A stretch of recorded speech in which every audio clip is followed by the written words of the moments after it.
제95강입니다. 동사물권 변동 그리고 물권의 소멸에 관하여 말씀드리겠습니다. 여러분 지금까지 쭉 얘기한 것이 부동산 물권 변동이었죠. 중요한 거죠. 그런데 물권 변동에는 동사물권 변동도 있어요. 그런데 동사물권 변동도 사실 두 가지가 있어요. 법률 행위에 의한 것하고 법률의 규정에 의한 것. 물론 법률 행위에 의한 물권 변동이 동산에 있어서 중요한 거죠. 그런데 부동산하고 단적으로 비교한다면은 부동산 물권 변동에 있어서는 등기가 공시 방법인데 대하여 동산 물권 변동에 있어서는 인도가 공시 방법이라는 거 먼저 말씀드리겠습니다. 인도는 점유 취득을 말합니다. 예를 들어서 얘기할 때 내가 냉장고를 백화점에서 샀다 그랬을 때 그 냉장고가 내 집 안에 들어왔을 때 인도 받았을 때 다시 말하면 우리 집에 배달 받았을 때 그게 내 것이 된다 이 말이죠. 여기서 인도 태양은 모양이라고 말입니다. 애는 네 가지가 있어요. 현실의 인도, 간이 인도, 점유 개정, 반환 청구권의 양도인데 먼저 전체적으로 말해본다면 현실의 인도는 준법률행위입니다. 법률행위 아니에요. 현실은 사실행위입니다. 사실행위. 준법률행위 중에서 사실행위라는 거 있었죠. 그런데 대하여 간이인도, 점유개정, 반환 청구권의 양도 이거는 의사표시가 되겠습니다. 의사표시. 현실의 인도는 현실적 점유의 성립입니다. 냉장고를 인도받았다. 시계를 인도받았다. 이겁니다. 간이인도는 양수인이 이미 목적물을 점유하고 있는 경우에 의사표시만으로 인도 효과가 생깁니다. 아주 쉬운데요. 예를 들어서 얘기할 때 현재 갑의 소유 동산이었는데 을이 그거를 점유하고 있었어요. 그랬는데 즉 빌려주고 있었습니다. 갑이 을한테 빌려준 그 동산을 을한테 팔아가지고 소유권을 이전시킨다 했을 때는 빌려쓴 시계를 갑한테 반환하고 갑이 다시 판 시계를 을한테 이런 거 안 하고 의사표시만으로 소유권 이전 효과가 생긴다 그 말입니다. 그런데 점유 개정은 반대로 갑이 을한테 시계를 팔고 자기가 계속 빌려 쓰는 겁니다. 그런데 차이점, 요게 개념 정리가 확실해야 됩니다. 간이인도는 양도 전후를 통해 가지고 양수인 을이 점유를 계속하고 있을 것이고 그런데 점유 개정은 양도 전후를 통해 가지고 양도인 갑에게 점유가 인정된다라는 점에 차이가 있습니다. 다음에 반환 청구권의 양도는 빌려준 물건을 예를 들어서 갑이 A한테 빌려준 물건을 그대로 B한테 팔아먹고 현실의 인도 없이 B한테 팔아먹고 B에게 소유권을 취득시킨다 이 말입니다. 다음으로 법률의 규정에 의한 물권 변동이 있습니다. 여기서는 상속, 공용, 징수, 판결, 경매에 있어서는 인도가 필요 없다. 여러분 마치 그거는 187조에 있어서 부동산 물권 변동도 법률의 규정에 관한 경우에는 등기 필요 없는 것과 괴를 같이 하는 것이 되겠습니다. 그리고 더 나아가서 점유 취득 시효도 인정이 됩니다. 그리고 공신의 원칙 이것도 인정이 된다라는 걸 유념하시기 바라겠습니다. 여러분 공신의 원칙에 대해서 제가 잠깐 좀 말씀드리겠습니다. 공신의 원칙 앞에서 제가 말씀드렸습니다마는 갑이 을한테 시계를 빌려줬어요. 그러면은 을이 점유자인데 소유권은 갑에게 있는 것이죠. 그랬는데 을이 이거 내 시계다. 을이 이거 내 시계다. 이렇게 말했다고 말이죠. 이랬을 때 병이 을의 시계인 줄 알고 그거를 샀더라 이 말입니다. 그리고 점유 취득을 했더라 그 말입니다. 그리고 그게 을이 선의이고 무과실이었다. 그러니까 을은 자기가 주인도 아니면서 병한테 팔아버렸어요. 병은 그런데 을이 주인인지 알았어요.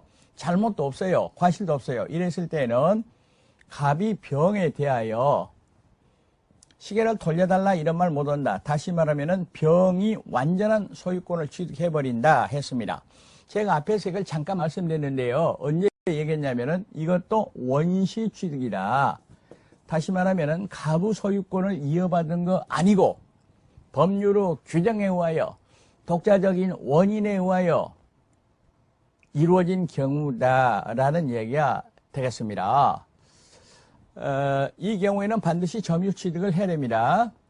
즉 이때의 점유취득은 병의 점유취득을 말합니다. 주의할 것은 병의 점유취득에는 현실의인도, 간이인도, 그리고 반환청구권의 양도 이 세 가지는 들어가는데 점유계정에 의한 점유취득은 선의취득의 요건이 되지 못한다. 네 가지죠. 그러니까 현실의인도, 간이인도, 그리고 반환청구권의 양도 세 가지는 되고 점유계정은 안 된다라는 거 확실히 해주시기 바라겠습니다.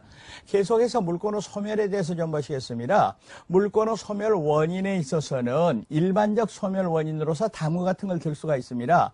목적물은 멸실, 더 말할 필요 없죠. 소멸시효, 제한물권은 소멸시효에 걸리면은 물권이 소멸합니다. 그리고 포기는 법률행위가 되겠습니다. 이런 것들은 사건이고요.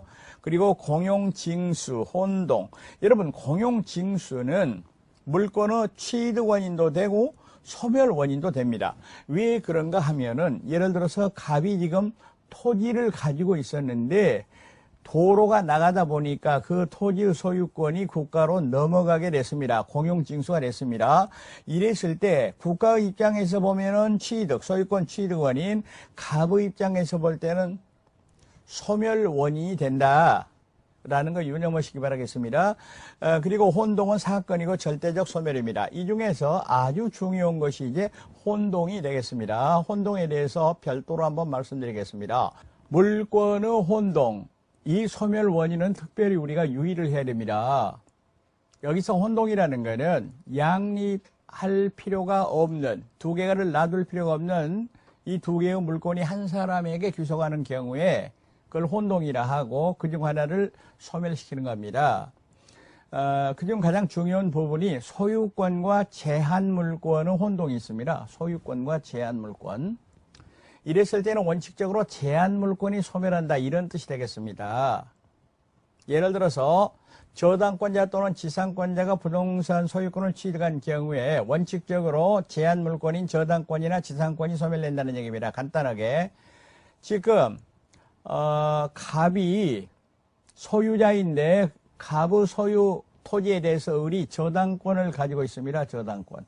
그랬는데 어떤 사유로 말미암아서 을이 갑으로부터 그 소유권을 취득했습니다. 사가지고 이전받았다, 매수했다 하는 경우는 물론이고 자기 아버지가 갑인데 죽어서 상속받았다. 이랬을 때는 갑이 저당권자가 곧 소유자입니다. 그런데 소유권과 저당권을 두 개를 놔둘 필요가 없어요. 소유권 속에는 당연히 저당권의 권동이 전부 다 포함되는 겁니다. 따라서 이때는 저당권을 소멸시킨다. 말소등기 없이도 소멸된다 하는 것이 제한물권, 즉 저당권을 소멸시킨다는 얘기가 되겠습니다. 그런데 여기에 대해서는 예외가 있어요. 예외 중에 첫 번째가 제3자의 이익을 위하여 필요한 때는 소멸 안 시키고 소멸 반대, 존속한다 그 말입니다. 그러면 예를 들어서 을이 지금 갑으로부터 돈 받을 거, 피담보 채권이 있고 또 그거를 담보하기 위해서 저당권을 갖고 있는데 저당권부 채권을 병에게 질권 설정을 했습니다. 여러분, 저당권부 채권의 질권이 설정되면은 그 질권의 효력이 저당권에도 미치는 겁니다. 그 뒤에, 그러니까 질권이 설정된 뒤에, 그 뒤에 을이 갑으로부터 땅을 사버렸다. 상속받았다. 하면은 원래는 저당권을 소멸시키는데 이때는 소멸시키면 안 됩니다. 질권이 소멸되어버리기 때문입니다. 한번 보시겠습니다.